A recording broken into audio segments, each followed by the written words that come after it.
గౌడ కులస్తులందరూ ఐక్యంగా ఉండి సమస్యలను పరిష్కరించుకోవాలని రాష్ట్ర గౌడ జన హక్కుల పోరాట సమితి అధ్యక్షుడు విజయ్ కుమార్ గౌడ్ తెలిపారు. కౌడిపల్లి మండల కేంద్రంలోని శ్రీ రేణుకా ఎల్లమ్మ ఆలయం వద్ద శుక్రవారం రోజున రాష్ట్ర ప్రధాన కార్యదర్శి జిల్లా అధ్యక్షుడు చంద్రం దుర్గాగౌడ్ ఆధ్వర్యంలో జిల్లా ముఖ్య నాయకుల సమావేశాన్ని నిర్వహించారు. ఈ సమావేశానికి ముఖ్య అతిథిగా రాష్ట్ర అధ్యక్షుడు విజయ్ కుమార్ గౌడ్ హాజరయ్యారు. ఈ సందర్భంగా విజయ్ కుమార్ గౌడ్ కు గౌడ జన హక్కుల పోరాట సమితి రాష్ట్ర ప్రధాన కార్యదర్శి చంద్రం దుర్గాగౌడ్, గౌడపల్లి గౌడ సంఘం అధ్యక్షులు చంద్రం కృష్ణగౌడ్, జిల్లా గౌడ సభ్యులు ఘనంగా శాలువాతో సన్మానించారు. ఈ సందర్భంగా విజయ్ కుమార్ గౌడ్ మాట్లాడుతూ గౌడ జన కులస్తులందరూ ఐక్యంగా ఉండి సమస్యలను పరిష్కరించుకోవాలన్నారు. గౌడ్ అన్నలు పోరాటం చేస్తేనే ప్రతి గీత కార్మికుడికి 50 సంవత్సరాలకే గీత కార్మిక పెన్షన్ రావడం జరిగిందన్నారు. ప్రభుత్వాలపై పోరాటం చేస్తేనే ఏదైనా సాధ్యమవుతుందని తెలిపారు. గత ప్రభుత్వాలు ప్రతి గ్రామ సంఘానికి చెట్లు నాటడం కోసం 5 ఎకరాల భూమిని కేటాయించడం జరుగుతుందని చెప్పినప్పటికీ ఎక్కడ అమలు జరగలేదన్నారు. గౌడస్తులు రాజకీయంగా ఎదగాలని విజయ్ కుమార్ గౌడ్ తెలిపారు. కళ్ళు దుకాణాలపై ఎక్సైజ్ అధికారుల దాడులు తక్షణమే ఆపివేయాలని ఈ సందర్భంగా ప్రభుత్వాన్ని డిమాండ్ చేశారు. ఇవాళ ఇక్కడ లోకల్ సిఐ ఉంటాడు, మెదక్ల ఈఎస్ ఉంటాడు, సంగారెడ్డిలో డీసీ డిప్యూటీ కమిషనర్ ఉంటాడు, హైదరాబాద్లో కమిషనర్ ఉంటాడు. ఈ 4 డిపార్ట్మెంట్లే కాదు, ఎస్టీఎఫ్లు ఉంటాయి, ఎన్ఫోర్స్మెంట్లు ఉంటాయి, స్పెషల్ స్క్వాడ్లు ఉంటాయి, ఎన్నో డిపార్ట్మెంట్లు ఉంటాయి. ఈ ఎంతమంది 6 డిపార్ట్మెంట్లు ఎవరైతే ఉన్నారో 6 సర్కిల్ సంబంధించిన వింగు ఇవాళ ఒక్క టీఎఫ్టీ మీద పడితే ఏం వృత్తి చేయగలుగుతాడో మనం అర్థం చేసుకోవాలి. ఒక టీఎఫ్టీకి 5,000 రూపాయలకు తక్కువ కాకుండా మామూలు వసూలు చేసే పరిస్థితి కొనసాగుతుంది. 5,000 నెలకు 5,000 రూపాయలు ఇస్తే ఆయన ఏం చేసుకుంటాడు, ఎలా బతుకుతాడు? శుద్ధపూసలాగా మాట్లాడుతున్నారు అధికారులు. మేము బాగా చేస్తా ఉన్నాం, మేము బాగా పని చేస్తా ఉన్నాం, మేము కాపాడుతా ఉన్నాం చెప్పేసి పైసలు ఇస్తే కేసులు లేవు, పైసలు లేకపోతే కేసులు పెట్టి జైల్లో పెట్టే పరిస్థితి కొనసాగుతుంది.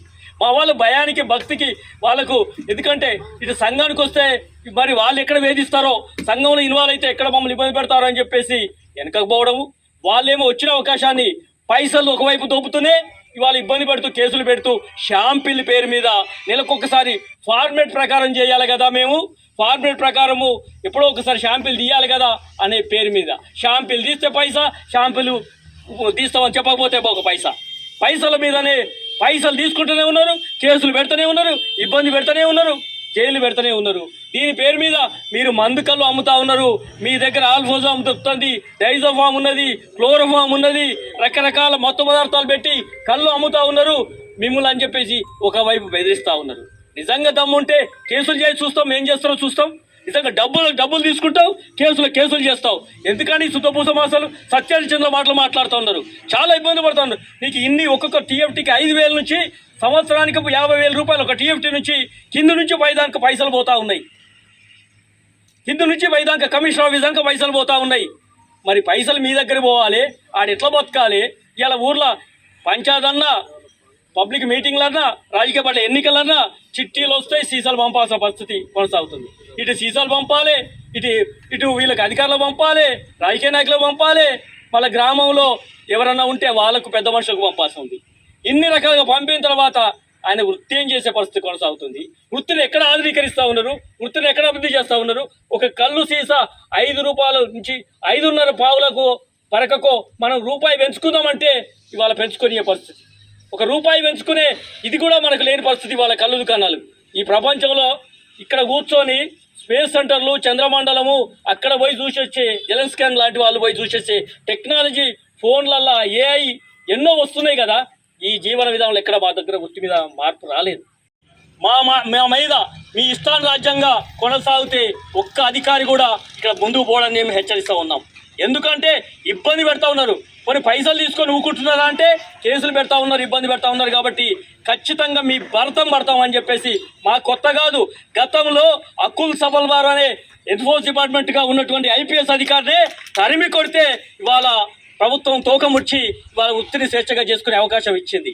ఇప్పుడు చెప్పాడు రంగన్న, 1000 మందితో చెరో పర్యట సంగారెడ్డి, చల హైదరాబాద్ అన్నప్పుడు మాత్రమే ప్రభుత్వ విధానాలు మా వృత్తికి వ్యతిరేకంగా ఉన్నటువంటి విరమించుకునే పరిస్థితి తీసుకొచ్చింది. మనం సంఘాన్ని బలోపేతం చేయాలి. ఐక్యంగా ఉంటేనే హక్కులు సాధించుకుంటాం.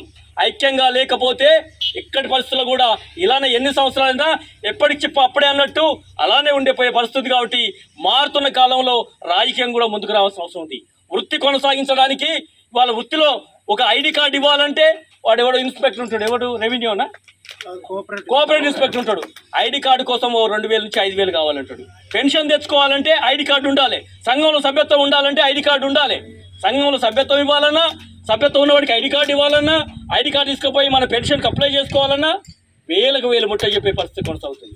ఒకవైపు రెవెన్యూ, ఒకవైపు కోఆపరేటివ్, ఒకవైపు ఎక్సైజ్, ఈ రకంగా దోపిడీ కొనసాగుతుంది. కాబట్టి ఈ జిల్లాలో ఉన్న ఒకవైపు పోలీసు డిపార్ట్మెంట్ ఏ రకంగా చూసినా మనమేదో దొంగల్లాగా, మనమేదో దోపిడీ దొంగల్లాగా, మనలేదో మొత్తం దేశ ద్రోహుల్లాగా ముద్ర వేసి కళ్ళు దుకాణాలంటే ఒక చీఫ్ డ్రింక్ లాగా, ఇది పనికిరాంది, ఇది నిషేధించబడ్డ వృత్తిలాగా, నిషేధించబడ్డ వ్యాపారం లాగా మనల్ని బాధ పెడతా ఉన్నారు, భయపెడతా ఉన్నారు. కాబట్టి ఇక్కడ లంచాలకు అధికారులకి తావు లేకుండా మనం గట్టిగా నిలబడాలని మీకు విజ్ఞప్తి చేస్తా ఉన్నాం.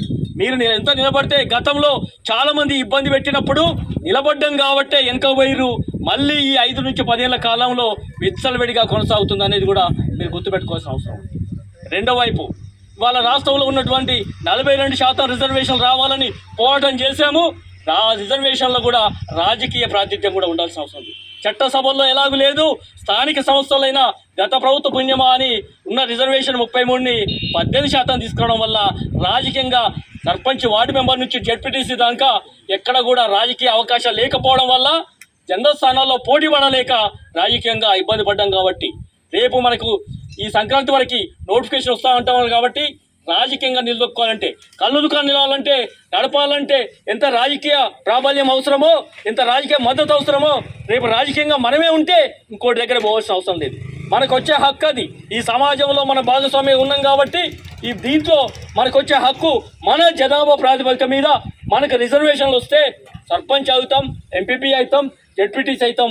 మీరందరూ ఇక్కడికి వచ్చిన రాజకీయంగా ఎదగటానికి చాలామంది సర్పంచ్లుగా, ఎంపీటీసీలుగా, జెడ్పీటీసీగా భవిష్యత్తులో ఉన్నవాళ్ళు. కాబట్టి మీరందరూ కూడా రేపు రాజకీయ క్షేత్రంలో ఇవాళ కులగణన కూడా చేయమని చెప్పి భవిష్యత్తులో ఉన్నవాళ్ళు. కాబట్టి మీరందరూ కూడా రేపు రాజకీయ క్షేత్రంలో ఇవాళ కులగణన కూడా చేయమని చెప్పడానికి మన సంఘం కూడా సీరియస్గా ప్రభుత్వం దృష్టి తీసుకుపోయి ముఖ్యమంత్రి గారికి, ఇక్కడ బీసీ శాఖ మంత్రిగా ఉన్నటువంటి మనకు కూడా గౌడ కులంలో ఉన్నటువంటి పొన్నం ప్రభాకర్ దగ్గరికి, ఇవాళ కాంగ్రెస్ పార్టీ అధ్యక్షుడిగా ఉన్నటువంటి మహేష్ కుమార్ గౌడ్ దగ్గరికి తీసుకెళ్ళి మీరు ఎన్నికల హామీలు ఏవైతే ఉన్నాయో మీ చిత్తశుద్ధిని నిలుపుకోవాల్సి ఉంటుంది. చిత్తశుద్ధి ఉన్నప్పుడు మాత్రమే ప్రజలు నమ్ముతారు.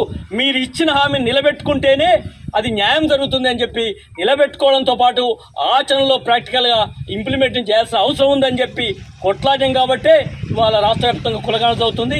రేపు కులగణన తర్వాత రిజర్వేషన్ ప్రక్రియ మొదలైనప్పుడు రాజకీయంగా మనకు అవకాశాలు వచ్చినప్పుడు మీరందరూ కూడా రాజకీయంగా నిలబడాలని కూడా మీకు విజ్ఞప్తి చేస్తా ఉన్నాను. ఇంకొక అంశం, ఇవాళ కాంగ్రెస్ పార్టీ అధికారంలోకి వచ్చింది. తెలంగాణ గవర్నమెంట్ టీఆర్ఎస్ పార్టీ 10 ఏళ్ళలో పాలించినప్పుడు చాలా డిమాండ్లు మనం ప్రభుత్వం ముందుకు కొట్లాడాం. ఎక్స్గ్రేషన్ ఏదైతే ఉన్నదో అది 5 లక్షల రూపాయలకు పెంచుకోగలిగినాం.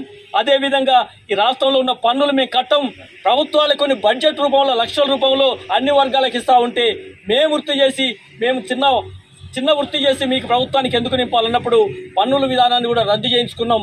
అదేవిధంగా పెన్షన్ కూడా ఇందాక మీరు చెప్పినట్టుగా 2,000 రూపాయలు 50 సంవత్సరాలు నిండిన వారికి, ఇతర కులాలకి 57 నుంచి 60 ఉంటే మనకి 50 సంవత్సరాలకే ఆనాడు రాజశేఖర్ ఉన్నప్పుడు మనం కొట్లాడింది. ఇవాళ కేసీఆర్ వచ్చిన తర్వాత 2,000 చేసుకోగలిగాం. నేనేం చెప్తా ఉన్నానంటే ఇవాళ టీఆర్ఎస్ ప్రభుత్వంలో ఏ డిమాండ్లు అయితే దాన్నేమో ఇవాళ కాంగ్రెస్ గవర్నమెంట్ వచ్చిన తర్వాత మేనిఫెస్టోలో కూడా మా డిమాండ్లు పెట్టాలి. టీఆర్ఎస్లో అదే చెప్పాం, కాంగ్రెస్లో కూడా అదే చెప్పాం. మనం రాజకీయంగా ఏ పార్టీకి మద్దతు లేదు, ఏ పార్టీలో ఉన్నా మనకు సంబంధం లేదు. కేవలం ప్రభుత్వం, పార్టీలు ఈ ప్రజలకు ఏం చేస్తాయో, మీ ఎన్నికల మేనిఫెస్టో ఏందో, మీ డిమాండ్, మా ప్రజల డిమాండ్ ఏందో మీరు పెట్టాలి, అధికారంలోకి వచ్చినప్పుడు అమలు చేయాలనే మనం నిగదిస్తున్నాం. కాబట్టి వాళ్ళ కాంగ్రెస్ పార్టీ మేనిఫెస్టో కమిటీ చైర్మన్గా ఉన్న శ్రీధరబాబు దగ్గర పోయి మాకు వైన్ షాపులలో 15% గతంలో పెట్టిన టీఆర్ఎస్ పార్టీ 20% గౌడ కులానికే వైన్ షాపులలో, మందు షాపులలో రిజర్వేషన్ కల్పించాలి. అది ఒక గౌడికి ఇచ్చేది గతంలో, ఇప్పుడు సొసైటీకి ఇస్తే సొసైటీలో 50 నుంచి 100 మంది సభ్యులు ఉంటారు, అందరు కూడా చేసుకోవడానికి అవకాశం ఉంటుంది. దాన్ని జీవో తీయాలని చెప్పేసి రేపు వచ్చే అక్టోబర్ నాటికి ఈ వైన్ షాపుల టర్మ్ కూడా అయిపోతుంది. అప్పటి వరకు ప్రతి గౌడ బిడ్డకు ఇది ఆర్థికంగా నిలబడాలంటే 20% రిజర్వేషన్ ప్రభుత్వం ఇస్తా అన్నది, ఈ కాంగ్రెస్ పార్టీ ఇస్తా అన్నది. కాబట్టి 20%లో 700 షాపులు ఈ రాష్ట్రంలో గౌళ్ళకు చెందే విధంగా ఆ 700 షాపులు కూడా సొసైటీలకు ఇస్తే సొసైటీలో ఉన్న వాళ్ళ సభ్యులందరూ కూడా పంచుకొని బతకడానికి అవకాశం ఉందని చెప్పి ఆ జీవో తీయడానికి చెప్పడం జరిగింది. అదేవిధంగా మేనిఫెస్టో పెట్టడమే కాదు, అసెంబ్లీలో కూడా సర్దార్ సర్వాయి పాపన్న విగ్రహాన్ని ట్యాంక్ బండ్ మీద పెడతామని చెప్పేసి మాట్లాడింది. ఆయన పేరు మీద జనగామ జిల్లాకు పేరు పెడతామని కూడా చెప్పడం జరిగింది. కానీ ఆ రెండూ జరగలేదు. హైదరాబాద్లో రవీంద్ర భారతిలో అధికారికంగా ప్రభుత్వం ఉత్సవాలు జరుపుతా ఉన్నది, కానీ అవి రెండు చేయట్లేదు. మొన్నటి సందర్భంలో కూడా ఈ ముఖ్యమంత్రి గారికి, అదేవిధంగా కాంగ్రెస్ పార్టీ అధ్యక్షుడు మహేష్ కుమార్ గౌడ్కు, బీసీ సంక్షేమ మంత్రి పొన్నం ప్రభాకర్ గారికి కూడా చెప్పడం జరిగింది. మీరు ఇచ్చిన హామీని అమలు చేయండి. సర్వాయి పాపన్ అంటే మా ఆత్మగౌరవం, మా కుల ఆత్మగౌరవాన్ని హైదరాబాద్ నడిబడ్డులో నిలబెట్టాల్సిన అవసరం ఉంది. వేల మంది విగ్రహాలు పార్కుల పేరు మీద, రోడ్ల పేరు మీద, విగ్రహాల పేరు మీద అగ్రకులాలకి ఆంధ్ర వాళ్ళ పేర్లున్నాయి. పేద వర్గాలు ఒక చాకల ఇల్లమ్మనో, ఒక దొడ్డి కొమరేనో, ఒక కొమరం భీమో, ఒక సర్వాయి పాపన్నో, ఒక షేక్ బందగో, ఒక లక్ష్మణ్ బాపూజో, ఒక గద్దరో, ఇలాంటి ఉద్యమకారులు ప్రజల కోసం పనిచేసిన విగ్రహాలు ప్రభుత్వం ట్యాంక్ బండ్ పెట్టాలని చెప్పి ప్రభుత్వం దృష్టికి తీసుకుపోవడం జరిగింది. అందులో పాపన్న విగ్రహాన్ని కూడా పెడతామని చెప్పారు. అది తక్షణం రేపు ఏప్రిల్ 2వ నాడు ఆయన వర్ధంతి జరగబోతా ఉంది కాబట్టి ఆ రోజుకి ప్రభుత్వం ఖచ్చితంగా విగ్రహాన్ని ఏర్పాటు చేయాలని ఈ సందర్భంగా మనం డిమాండ్ చేస్తా ఉన్నాం.